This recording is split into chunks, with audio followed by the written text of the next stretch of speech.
Welcome viewers. Donald Trump spent nearly his full term as president before learning his daily schedule was being made public, at which point he ordered a stripped-down version of the document, a former aide testified. In this video we will break it all down for you. But before we continue, please take a minute of your precious time to hit the subscribe button below and turn on the notification bell to get the latest update from us. The surprising revelation was shared by former White House Deputy Press Secretary Judd Deere in his testimony to the House January 6 committee that was made public on Tuesday.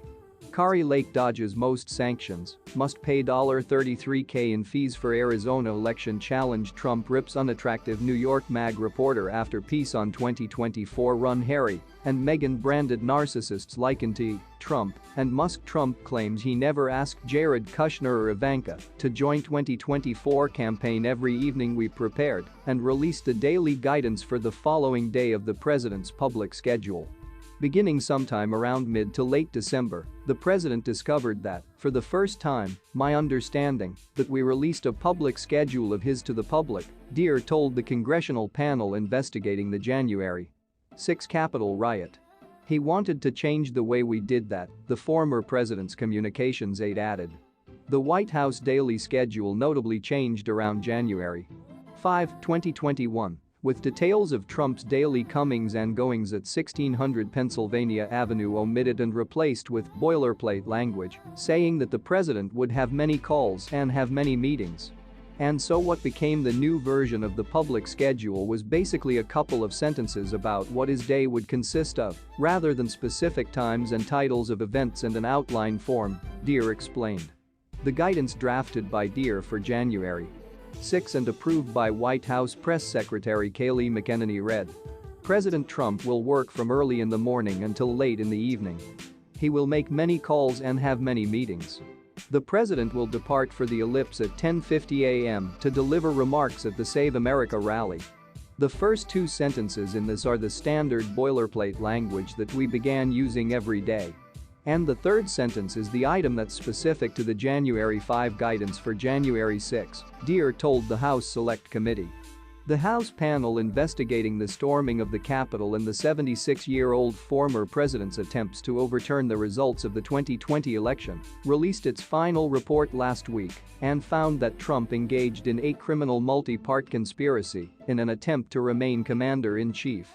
The panel referred 4 criminal charges to the Department of Justice, accusing Trump of insurrection, conspiracy to defraud the U.S., and obstruction of an act of Congress.